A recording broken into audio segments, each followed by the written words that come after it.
দিদি, রাজ্যের মানুষ খুব আশাবাদী আপনারা অন্নপূর্ণা ভাণ্ডার শুরু করবেন। কারা পাবেন আর কারা পাবেন না এই নিয়ে সাধারণ মানুষ যারা পাবেন তাদের মধ্যে একটা বড় প্রশ্নচিহ্ন দেখা দিয়েছে। এখনো পর্যন্ত কি এইটা নিয়ে কোনো সিদ্ধান্ত হয়েছে? দেখুন, যারা লক্ষ্মীর ভাণ্ডার পাচ্ছিলেন তারা সবাই অন্নপূর্ণা ভাণ্ডার পাবেন। আমি আবার রিপিট করছি, যারা লক্ষ্মীর ভাণ্ডার পাচ্ছিলেন তারাই সবাই আবার অন্নপূর্ণার ভাণ্ডার পাবেন। এদের মধ্যে যাদের নাম বাদ গেছে 96,000 না লাখ 91 লাখ মতো, তাদের অ্যানালিসিস হবে। তাদের নাম ইমিডিয়েটলি বাদ যাবে না, তাদের অ্যানালিসিস হবে। কাদের নাম মারা গেছে সে তো আর লক্ষ্মীর ভাণ্ডার বা অন্নপূর্ণার ভাণ্ডার, লক্ষ্মীর ভাণ্ডার পেয়ে এসছে, অন্নপূর্ণার ভাণ্ডার সে পাবে না। কেউ যদি বাংলাদেশের সিটিজেন হন, নাগরিক হন, বা বার্মা, রোহিঙ্গা, সে তো আমাদের অন্নপূর্ণার ভাণ্ডার পাওয়ার তার যোগ্যতা নেই, সুতরাং তারা পাবেন না। কিন্তু যাদের নাম যে কোনো কারণে ডিলিট হয়েছে, তারা আমাদের নাগরিক নন, সেটা অ্যানালিসিস করার পরে জানা গেল তারা লক্ষ্মীর ভাণ্ডার পাবেন না। এর থেকে আলাদা করে রাখা হয়েছে যারা ট্রাইব্যুনালে আপিল করেছে, তাদের নাম কাটা গেছে, এবং যারা ট্রাইব্যুনালে আপিল করেছে তারা কিন্তু এখনও লক্ষ্মীর ভাণ্ডার পাবেন। তাদের নাম কিন্তু কাটা যাবে না, বিকজ তারা আপিল করেছেন, তারা প্রসেসে রয়েছে। এবং যারা সিএ এর জন্য আপিল করেছেন তারাও কিন্তু অন্নপূর্ণার ভাণ্ডার পাবেন, তাদের নামও কাটা যাবে না। মানে ভোটার আইডি কার্ডে নাম থাকাটা বাধ্যতামূলক, মানে ভোটার আইডি কার্ড থাকাটা বাধ্যতামূলক। একদম, ভোটার আইডি কার্ড বা ভোটার লিস্টে তার নাম উঠেছে, যে কন্ডিশনগুলো আমি বললাম, সবাই। ভাণ্ডারের জন্য কি অনলাইনে অ্যাপিল করা যাবে? দেখুন, অন্নপূর্ণার ভাণ্ডার আমি শুনছিলাম যে এতদিন তো দুয়ারের সরকারের মাধ্যমেই হয়েছে, কিন্তু আমি আমার ডিপার্টমেন্টের সাথে কথা বলে আমি অলরেডি বলে দিয়েছি অন্নপূর্ণার ভাণ্ডারে অনলাইন কমপ্লিটলি এখনই ব্যবস্থা করতে, এবং ইমিডিয়েটলি অনলাইনেই যাতে সমস্ত মানুষ যে 1 পাস 2 পাস বা যে হয়তো শিক্ষাটা পাননি, হয়তো মানে শিক্ষিত নন, এতটা ইজি করা হবে এই অ্যাপ্লাই করার পোর্টালটাকে যে কেউ মানে পোর্টালে গিয়ে অ্যাপ্লাই করতে পারে। সুতরাং অনলাইনে অন্নপূর্ণার ভাণ্ডার আমার প্রত্যেকটি বাংলার মা বোনেরা যাতে অ্যাপ্লাই করতে পারে, আমরা কিন্তু সেই ব্যবস্থা করছি ইমিডিয়েটলি। কারণ কি, মাননীয় মুখ্যমন্ত্রী বলে দিয়েছেন যে 1 জুন, মাইন্ডেড 1 জুন থেকে আমরা যা যা প্রতিশ্রুতি দিয়েছিলাম, 3,000 টাকার অন্নপূর্ণার ভাণ্ডার এবং সরকারি বাসে মা বোনেদের কোনো ভাড়া দিতে হবে না, এই দুটো আমরা চালু করতে শুরু করেছি। মেট্রো নিয়ে আপনারা একটা সিদ্ধান্ত নিয়েছেন, দীর্ঘদিন ওই ব্রিজটার জন্য আটকে ছিল, কি ঠিক সিদ্ধান্ত হয়েছে যদি একটু বলেন? দপ্তর থেকে অলরেডি কালকে চিঠি পাঠিয়ে দেওয়া হয়েছে কাজটি শুরু করার জন্য। সামান্য একটি কাজ, আমি জানি না কী কারণে আগের সরকার এই কাজটিকে বন্ধ করে রেখেছিল। সামান্য একটি কাজ, যে কারণে কোটি কোটি মানুষের অসুবিধা হয়েছে, ভোগান্তি হয়েছে। সত্যি আমি বলতে পারবো না কেন তারা বন্ধ করে রেখেছিল, কিন্তু আমাদের সরকার আসার পরেই দপ্তর থেকে চিঠি দিয়ে দেওয়া হয়েছে কাজ শুরু করার জন্য। দিদি, আজকে সকালে মুখ্য সচিব একটি নির্দেশ দিয়েছেন, ওই অবৈধ টোল যেগুলো ছিল সেগুলোকে আর রাখা যাবে না। সেই বিষয়ে কি যদি বলেন কিভাবে এটা? মাননীয় মুখ্যমন্ত্রী শ্রী শুভেন্দু অধিকারী মহাশয়ের নির্দেশে কোনো অবৈধ টোল যেগুলোর কোনো লিগ্যালিটি নেই, বিভিন্ন জায়গায় তৃণমূলের ক্যাডাররা একটা মানে বাঁশ লাগিয়ে রাস্তা বন্ধ করে টোল আদায় করেছে, সেই রকম কোনো ইলিগাল কাজ করা যাবে না। শুধু এটাই নয়, মাননীয় মুখ্যমন্ত্রীর নির্দেশে যে কোনো ইলিগাল বালুঘাট, যেখান থেকে আমরা দেখেছি কোটি কোটি টাকা উঠেছে, পরিবেশ নষ্ট করা হয়েছে, নদীগুলোকে শেষ করে দেওয়া হয়েছে, মানুষ জল পাচ্ছে না, সুতরাং সেই সমস্ত ইলিগাল ঘাট বন্ধ করে দেওয়া হবে। লিগাল ঘাট চলবে এবং তার থেকে যা ট্যাক্স, যা রাজস্ব সব সরকারের খাতায় জমা হবে।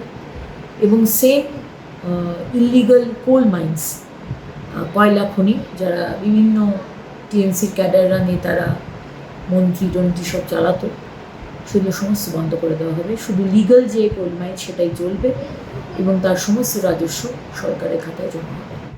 5টা মিউনিসিপ্যালিটি মানে পুরসভার মনিটরিং চলবে, এই বিষয়টা যদি একটু বলেন। মাননীয় মুখ্যমন্ত্রী শ্রী শুভেন্দু অধিকারীর নির্দেশে আমাকে সিএম সাহেব নির্দেশ দিয়েছেন আমার আন্ডারে যে 128টা মিউনিসিপ্যালিটি এবং কর্পোরেশন, প্রত্যেকটি মিউনিসিপ্যালিটি এবং কর্পোরেশনের সিসিটিভি ক্যামেরা আমার ঘরে থাকবে। কে কখন ঢুকছে, কখন বেরোচ্ছে, অফিস টাইম মেনটেন করা হচ্ছে কিনা, বা আর যা যা বিষয়। দেখুন, আমরা যে চেয়ারটা পেয়েছি সেটা কিন্তু জনতা আমাদের দিয়েছে, এবং আমাদের যে দায়িত্ব দেওয়া হয়েছে, কাজের দায়িত্ব, সেটা আমাদের করার কর্তব্য। সুতরাং প্রত্যেকে নিজের কাজটা যদি ঠিকমতো আমরা করি, তাহলে কিন্তু রাজ্যটা অনেক দূর এগিয়ে যেতে পারে। আমাদের অন্যদের দিকে দেখতে হবে না, নিজের কাজটাই শুধু সুষ্ঠুভাবে করতে হবে। মনিটরিংটা এতদিন ছিল না, এবার থেকে কিন্তু এই সরকারের মনিটরিং শুরু হবে। সুতরাং আমি আশা করব আমার টিম, আমার কলিগস সবাই আমার সাথে একসাথে কাঁধে কাঁধ মিলিয়ে আমরা মানুষের জন্য কাজ করতে পারি। তাহলে কি এবারে মানুষ রাজ্যে পৌর পরিষেবা বলতে যেটা, সেটা কি এবার পাবে? শুধু পৌর পরিষেবা নয়, আজকে মহিলা এবং শিশু কল্যাণ দপ্তরের দায়িত্ব আমি পেয়েছি। সেখানে মহিলাদের বলা হয়েছিল রাত্রি 8টার পর কেন মহিলা বেরোচ্ছে। আমাদের উপর অত্যাচার হয়েছে, কিন্তু আগের সরকার বলেছে আমাদের চরিত্র নিয়ে কাটাছেঁড়া করা হয়েছে। সুতরাং আমি একজন সাধারণ মহিলা হয়ে আমার মহিলা বোনেদের বলতে চাই, মাথা উঁচু করে বাঁচব। যেখানে যখন বেরোবার হবে, দরকার হবে, তখন বেরোবো। যা খাবার ইচ্ছা হবে খাবো, যা পোশাক পরার ইচ্ছা হবে পরবো। আমাকে কেউ মরাল পুলিশিং কেউ করবে না। আর পুলিশের কাছে গিয়ে যে পুলিশ আগে এফআইআর নিত না, আগে অত্যাচার আমার ওপর হয়েছে, আমার সন্তানের ওপর, কিন্তু বলা হতো মিউচুয়াল করে নেবার জন্য। 0 এফআইআর, যেখানেই যাবে পরে ইনভেস্টিগেশন হবে। আগে মহিলার যে কমপ্লেন আগে নিতে হবে, তারপরে পরে ইনভেস্টিগেশন। দিদি, বহু পৌরসভা এলাকায় সেখানে ইলেকশন হয়নি দীর্ঘদিন ধরে, কাউন্সিলরের আমাদের সময়সীমা মাননীয় বাতিল হয়েছে। মুখ্যমন্ত্রী শুভেন্দু অধিকারীর নির্দেশে আমাদের এই ডিসিশন নেওয়া হয়েছে যে পুরসভা ইলেকশন হয়নি, পেন্ডিং আছে, যেরকম হাওড়া, দুর্গাপুর, ইমিডিয়েটলি সেটা ইলেকশনের ব্যবস্থা করা হবে। বলছি, গতকাল দেখা গেল আপনাকে একটা অন্য রূপে, আপনি যে দপ্তর পেয়েছেন সেইখান থেকে আপনি চলে গেলেন একটা জায়গায় অগ্নিকাণ্ডের দেখতে, এবং তারপরে চলে গেলেন সরাসরি এসএসকেএমের মতো একটা হাসপাতালে এইরকম দুরবস্থা। আজকে নিজের মন্ত্রিত্ব পাওয়ার পরে সরজমিনে দেখতে গিয়ে কি অভিজ্ঞতাটা হলো? এক মিনিট, ওটা এসএসকেএম ছিল না, ওটা ন্যাশনাল মেডিকেল ওটা কলেজ, sorry. ওটা কিন্তু গন্ডগোল হয়ে যাবে। হ্যাঁ। হ্যাঁ, কালকে তিলজলাতে আগুন লেগেছে, এবং একটি অবৈধ বিল্ডিং, যার কোনো পারমিশন নেই, যার কোনো এনওসি নেই। যে কারখানাতে আগুন লেগেছে, লেদারের পার্টসের কারখানা, সেখানে ট্রেড লাইসেন্স নেই, ফায়ার লাইসেন্স নেই। এরকম গুচ্ছ গুচ্ছ বাড়ি এবং ব্যবসা গজে উঠেছে এই লাস্ট 15 বছরে মমতা ব্যানার্জি সরকারের আমলে, এবং বারবার এই ধরনের দুর্ঘটনা হয়েছে, কিন্তু তারপরেও সরকার কোনো অ্যাকশন নেয়নি। কদিন আগেও আমরা দেখেছিলাম ওয়াও মোমোর ফ্যাক্টরি তপসিয়াতে, কীভাবে ওয়াটার বডি জলাজমি বুঝিয়ে সেখানে গোডাউন করে, সেখানেও সেরকম ফায়ার লাইসেন্স ছিল না, ট্রেড লাইসেন্স ছিল না। এইগুলো আমরা অ্যাকসেপ্ট করব না, এগুলো আমরা কন্ট্রোল করব। এবং গতকালই আমি আমার ডিপার্টমেন্টকে বলে দিয়েছি, যাদের পেপার নেই, বাড়ির পেপার নেই, এনওসি নেই, ফায়ার লাইসেন্স নেই, ইমিডিয়েটলি নোটিশ পাঠাতে, তাদেরকে নির্ধারিত সময় দিতে, তারা ফায়ার লাইসেন্স করে নিক, তারা যা যা ডকুমেন্টস নেওয়া দরকার বা যা যা কাজ করা দরকার আমাদের সরকারের নিয়ম মেনে সেগুলো করে নিক, টাইম দেওয়া হবে। আর যদি এরকম হতে পারে বাড়িরই কোনো এনওসি নেই, আমাদের কাছে হয়তো ডকুমেন্ট নেই, তাদের কাছে জিজ্ঞেস করা হবে বাড়ির ডকুমেন্ট আছে কিনা। যদি দিতে পারে ওয়েল অ্যান্ড গুড, যদি না দিতে পারে উইল টেক অ্যাকশন। আমাদের ভিডিও ভালো লাগলে লাইক এবং শেয়ার করুন। কমেন্ট সেকশনে গিয়ে জানান আপনাদের মতামত। আরও ভিডিও পেতে আমাদের চ্যানেল সাবস্ক্রাইব করুন এবং প্রতি মুহূর্তে খবরের আপডেট পেতে প্রেস করুন বেল আইকন।